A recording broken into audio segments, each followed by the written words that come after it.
overview, and thank you for joining us for this panel discussion on the impact of the COVID-19 virus in South Africa, and more specifically Cape Town, Western Cape. Glad you can join us, and the aim of today's discussion is going to be to answer some questions that are very pertinent to our local congregations. It's going to be broad and wide-ranging, but specific enough to add very real value to your decision-making process as to how to go forward at this point in time. We are blessed to have some great guests with us who are going to add the intellectual capacity to the table over here, and I'll introduce them to you right now. To my right is the Reverend Llewellyn Clayton. He is the senior pastor of the Bonteheuwel Baptist Church. Welcome to Say Hi, sir. Hi. And then to his left and my right is the Reverend Clive Jacobs. He is the Director for Church Health for the Western Province Baptist Association. Hi. To my left is lawyer Andre Swart, who will give his legal opinion on all of this. Hi. And to my far left is former pastor and resident of China. He's working there, Lloyd Rosa. Hi there. Great stuff. And just by the way, in case you're wondering, my name is Peter Cornelius. I am the pastor of the Claremont Baptist Church, and I'm administering things here for today. The first question that we'd like to pose to the panel, and whoever feels that they'd like to answer it can please go ahead. What is the general response that church leaderships and churches in general should have to the COVID-19 pandemic that we're experiencing right now? If I may go, Peter, I think our first response is that we should not panic. I think it's critically important.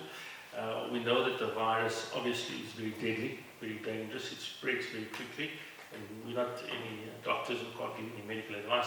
But as a church, we must be careful that we don't perpetuate the problem and perpetuate through gathering together. And I think social distancing is a perfect way to be able to alleviate some of those problems. And Scripture obviously encourages us that we must not worry in Matthew.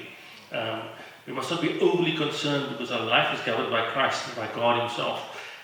But in all reality, we need to be wise and we need to be prudent. And so I think firstly, let's not panic. It strikes me that the intervention of the President initially in declaring, as he did on the 15th of March, the national state of disaster, which was followed 3 days later by some regulations that came out, are specifically designed, these interventions are specifically designed to deal with that point, that we shouldn't panic. In other words, there's a way of dealing with this in an ordered system.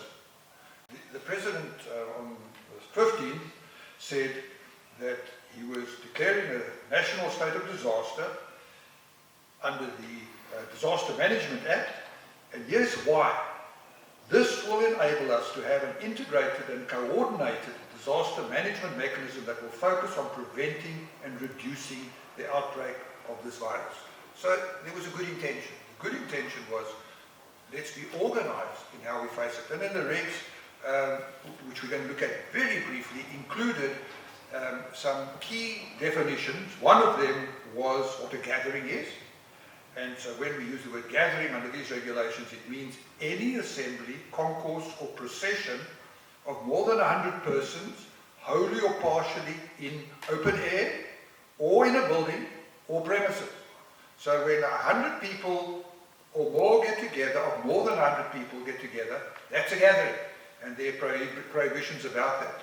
We should perhaps note that there's nothing magical about the number 100. Perhaps long under 100, it's not the smart thing to do. What happens is that we are then prohibited under the regulations. There's a regulation 3 says prevention and prohibition of gatherings. And it starts off by ordering, in order to contain the spread of COVID-19, a gathering is prohibited. A gathering, we just said, is 100 people or more. And in fact, if the people do not behave ourselves, we do not behave ourselves, an enforcement officer can come and tell us to pull ourselves together or pull ourselves apart in this particular case. And if we refuse to disperse, they may take appropriate action, which under and subject to the Criminal Procedure Act can include our arrest or detention. So the bottom line is this: we are asked to cooperate for a very good purpose, so that this is properly managed. And if we don't do that, what is now disaster regulations may reach the very awkward state under our constitution of emergency regulations. We are not there yet. We are in the wonderful position at the moment of enjoying a great deal of constitutional liberties under the Bill of Rights still. But if we do not behave ourselves well under this, and the situation is not contained, the next step may be emergency regulations, and then there will be extremely severe restrictions on our rights. So this is what we were told. Act responsibly, and if it goes well, it won't get any more awkward than this. If we do not act responsibly, if we do not avoid gatherings which risks other people to infection, if we are unwise in the communications that we make, because the regulations also say that we're not allowed to spread all sorts of unwise information about COVID-19, then we can be in trouble. And the regulations also say that if we are aware that we have, or maybe at risk of having it, we don't go and put other people at risk, because if they get sick or if they die, we could actually be criminally charged with anything, if they die, as serious as murder or attempted murder if they don't die. We don't want to do that. So responsibility means that we conduct ourselves with restraint and consideration for others. Mr. Swart, it seems like you've taken us to another level. Pastor Clayton spoke about not panicking, and that's where we start, of course, and we've got a scriptural injunction towards that end. But it seems like you're almost encouraging us to also be prepared on the legal front and the understanding of that underlying legal philosophy. Is there anyone else that would like to speak about our preparation in terms of this crisis? I think I'd like to say something here. Being on the ground in China when this whole thing hit China in, I think, the end of January,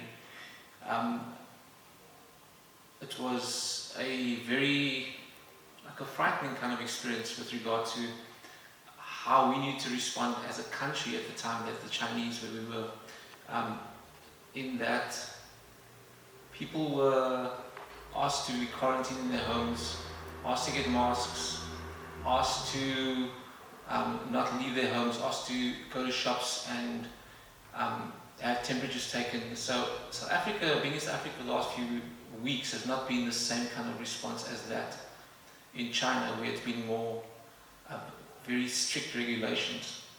And I think as far as our preparation is concerned, I think following the response of the government's call is one of the ways that we can respond and prepare for what is happening, to follow those laws, follow the guidelines as to what we should be doing. I think that the church also needs to be prepared in the sense of how we respond to this in a spiritual way. As far as our call is concerned, we need to be praying as a community of people, as believers, and trusting that God is going to be moving like He wants to move and what He wants to do in this country. And so I think those are just two ways that we can respond at the moment to what is happening in the country. The other thing that I think we are doing in trying to put this video together is that there's quite a number of our folk, seemingly, that still don't understand what's going on. And we are hoping that through this video, there will be a kind of education, so that when you come to the full understanding, you don't start panicking in a way that you're running around crazily. So you have to take note of what has been said here. And we are trusting that it will help many of our smaller churches, many of our churches in township areas. We don't have the kind of news filtering through, you don't have the kind of information coming to you. Maybe this is the way in which we can say, as a WPBA, please understand that what we've been asked to do by government is for the good of our people and of ourselves.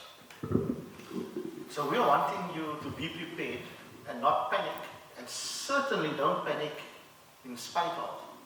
You've just heard from Pastor Clive now that there are those who don't have the in spite of. They're not even aware of the problem. At this point, we're going to call WPBA Chief Strategist to the floor. He's right now, he's strategizing the camera.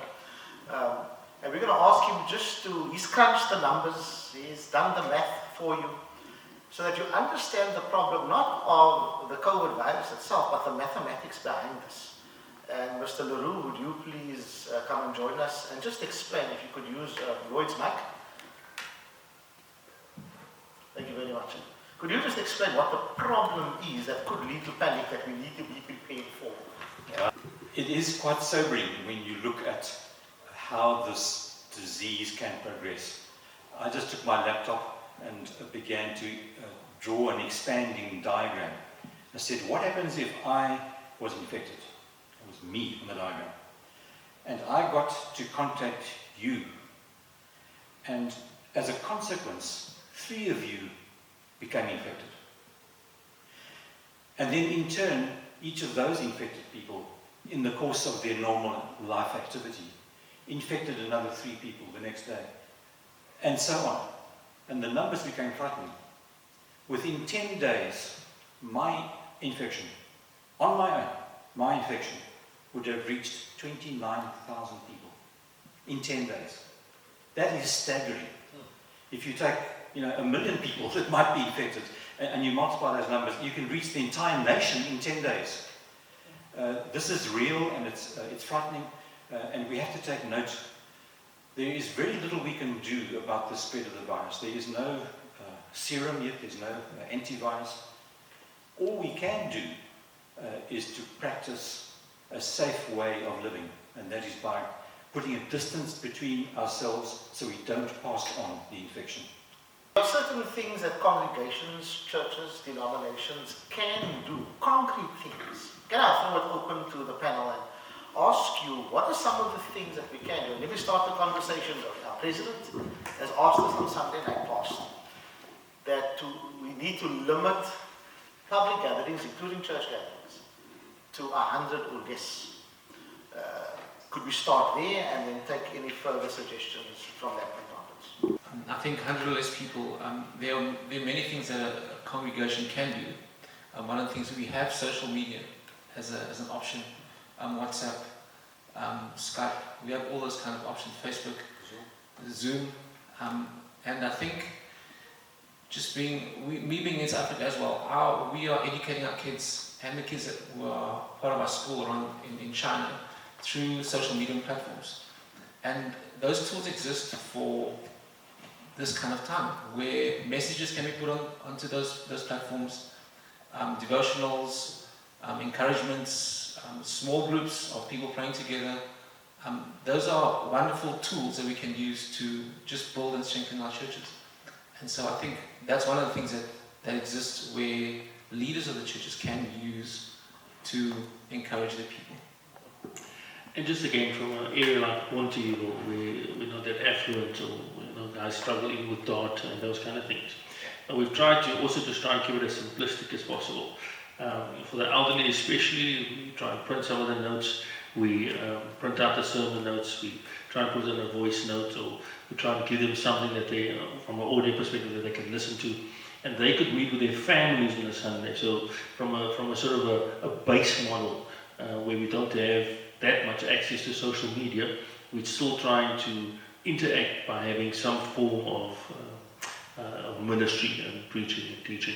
And I think which is very important. And I think a couple of weeks ago I was preaching and just sharing with him from Isaiah 40 regarding this whole thing of God reconstructing our worship. And that's what God has literally done. He's taken us out of our comfort zone, and He's saying, can you still worship me in a foreign place or in a foreign manner? And we've got to learn and adapt to do so. So we value our worship. We value some of the things that are very important to ourselves. Our own congregation, which is a mixed congregation, but have been very aware of the fact that some of our congregants are housebound because of age and infirmity, and we don't want them to fall between the cracks. And so what we have done is we have divided them into what we call small flocks, and we have set some responsible person over each small flock to make regular contact with them, to find out, is there anything you need, are you doing all right? And so we are very concerned that we should stay in touch with our people, we should minister to their needs where we can, so nobody should feel that church has stopped being church just because we don't gather. We can be church by loving one another, caring for one another, praying for one another, supporting one another, even if we don't gather. I think that one of the things that we as the church will have to man up to is that it's fine, when you start off very excited about this whole new, but there's going to be a need for all of our leaders who are on board to work vigorously at letting our people know that we care. We can start one in the first week, but we're always talking about maybe a month, if not 6 weeks. And the pressure is going to be on us as leaders.